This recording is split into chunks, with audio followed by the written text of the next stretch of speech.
CARCOR Principle Number 5 affirms the following: the ideal institution for teaching and learning the core values of peace and prosperity is a healthy family headed by a father and a mother. CAR promotes renewal of the family. The family is not only the basic unit of social stability, but is also the fundamental institution of peace and prosperity. The family is the schoolroom of love, where the virtues that underlie all positive social relations and productive behaviors are learned.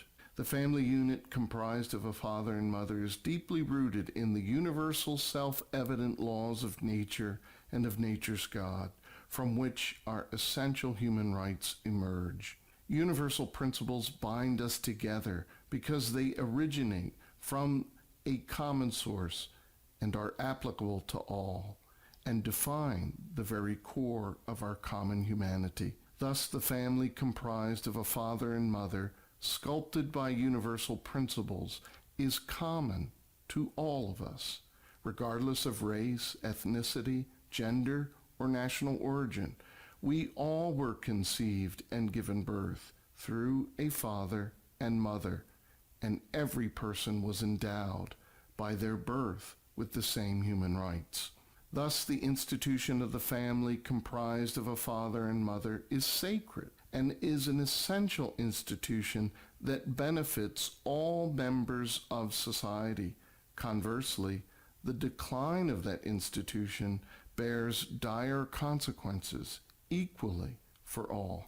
Presently, the institution of the family is facing unprecedented challenges to its overall health and stability.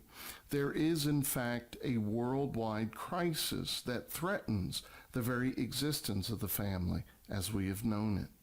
At the heart of this urgent crisis is a growing confusion about the values that are essential for healthy families to exist and be maintained. In 2007, the Media and Culture Institute implemented the National Cultural Values Survey in order to establish a reference point for assessing the cultural values that Americans held in common. The stunning assessment at the conclusion of the survey project was that Americans no longer enjoy cultural consensus on God, religion, and not even on what constitutes right and wrong. Today, the family unit is being challenged by the rise of industrialization and modernity. The values that had always undergirded the family have waned as more people turn to the values of convenience and expediency. With the expanding pervasive influence of the popular media-driven culture and its justified lifestyle of self-indulgence, the values that support the family are even more obscured. Like a variety of symptoms all stemming from the same root disease, a myriad pattern of moral confusion ripples out from our individual lifestyles and bears a destructive fruit that directly affects our social environment. Nations most often collapse from within, and their demise is usually due to an increase of confusion about moral and spiritual values. That confusion has its greatest impact on the family unit, and as families go, so goes the nation. In today's America, out-of-wedlock births are skyrocketing in every community, with a cumulative average for all groups of 41% of all births taking place without the benefit of marriage. This has serious social implications. A 1997 Hudson Institute study on fathers, marriage, and welfare reform found that 70% of long-term prison inmates, 60% of rapists, 75% of adolescents charged with murder grew up without a father in the home. Fatherless children are 3 times more likely to fail in school, require psychiatric treatment, and commit suicide as adolescents. they are 40 times more likely to experience child abuse compared to children raised in a two-parent home. In view of this, a 41% and rising out-of-wedlock birth rate does not bode well for a hoped-for future of peace and prosperity. Is abortion, free condoms, and contraceptives the answer? Is making the morning after pill available to children without a prescription or their parents' knowledge going to restore our families and society? Is turning to government alone going to make the situation better? Isn't it time for the communities of faith to step forward and in an unprecedented partnership to renew our nation together? We learned in the last presentation that we were to be a nation of self-governance. This doesn't just imply issues of civics and political science. It also means that we must be a people who have the virtuous character to govern ourselves. Such a virtuous people are essential in order to remain free. Then, are Americans still a people of virtue? If we are, then a nation comprised of such citizens will be a good and prosperous nation, an ethical society beneficial to the world community and pleasing to God.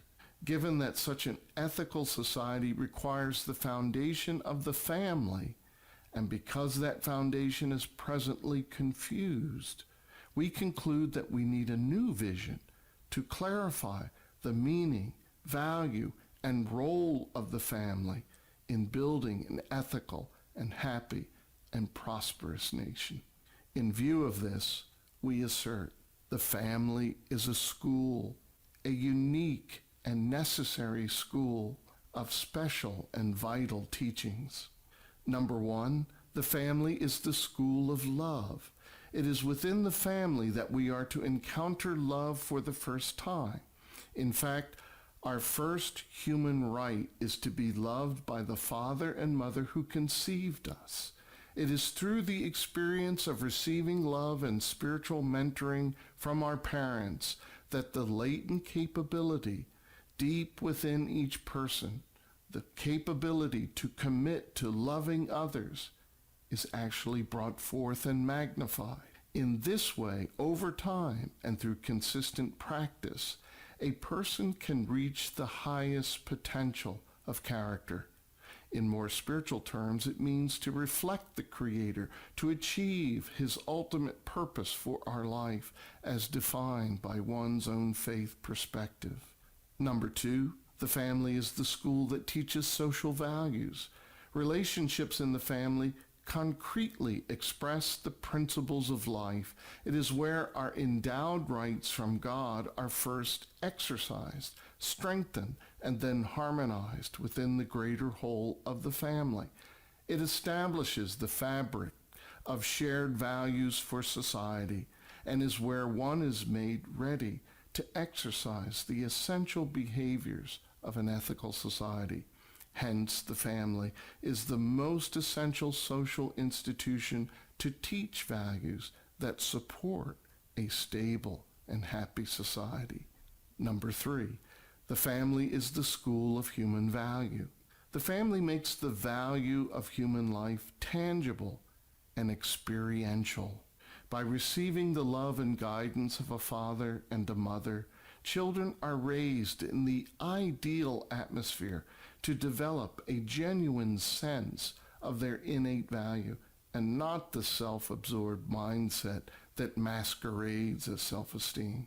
Rather, a genuine self-esteem is generated from the sweat equity of having accomplished acts of altruism that tangibly develops the moral character and the capacity to love.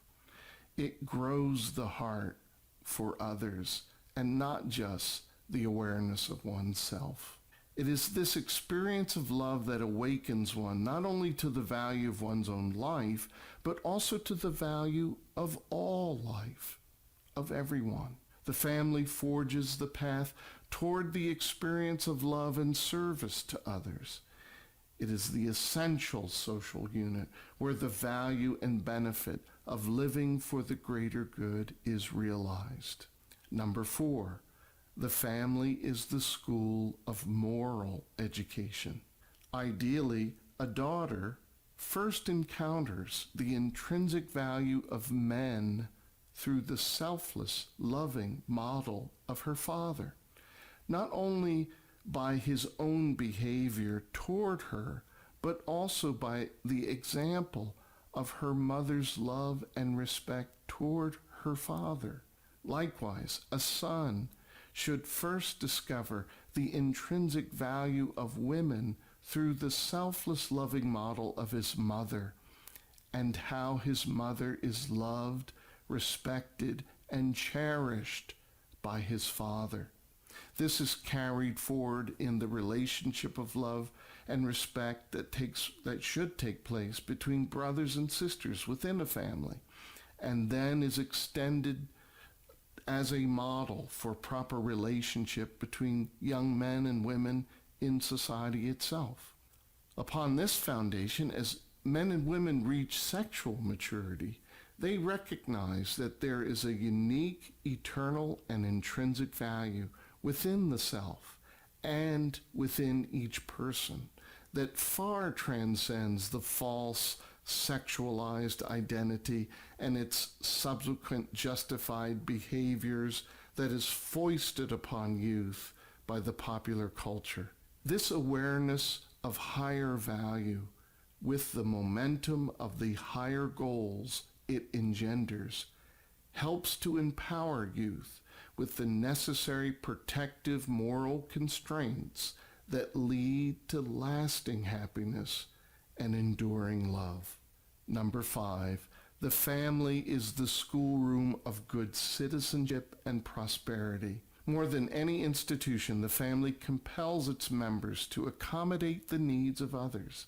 It also provides guidelines for avoiding conflicts and resolving disagreements. Those raised in a successful family environment are much more prepared to contribute those learned skills and civil values into their community, nation, and world. The most effective plan for reducing crime is to build families that center upon God and universal values. It is through our shared experience of the family that the ideal and hope for one nation under God becomes real. To be one nation under God, we must stand upon universal principles. Universal principles bind us together because they apply to all of us and define the core of our common humanity. Regardless of our personal behavior choices, which ensue as we enter the later stages of maturity, each person, having been conceived by a father and a mother, is endowed with the same human rights. Thus, having a father and a mother is essential for all humanity, for all of us, and for the endowment of the rights for life, liberty, and the pursuit of happiness inherent to our common humanity. Likewise, as it is the duty of a just government to secure the blessings of liberty, the executive, legislative, and judicial branches all bear a similar responsibility to protect children not yet capable to defend their own inalienable rights. A child needs the attention that only a father and mother can give, and it is the inalienable right for children to be so entitled. Thus we conclude that being raised in a family comprised of a father and mother who demonstrate love, trust, and respect towards one another and toward their children is the inalienable right of every child, as is the structure of the family meant to secure those rights for all future generations. For this reason, we affirm CAR Core Principle number 5, The ideal institution for teaching and learning the core values of peace and prosperity is a healthy family headed by a father and a mother. I hope that this has been an inspiration for you, and I hope you have a great discussion and a great day.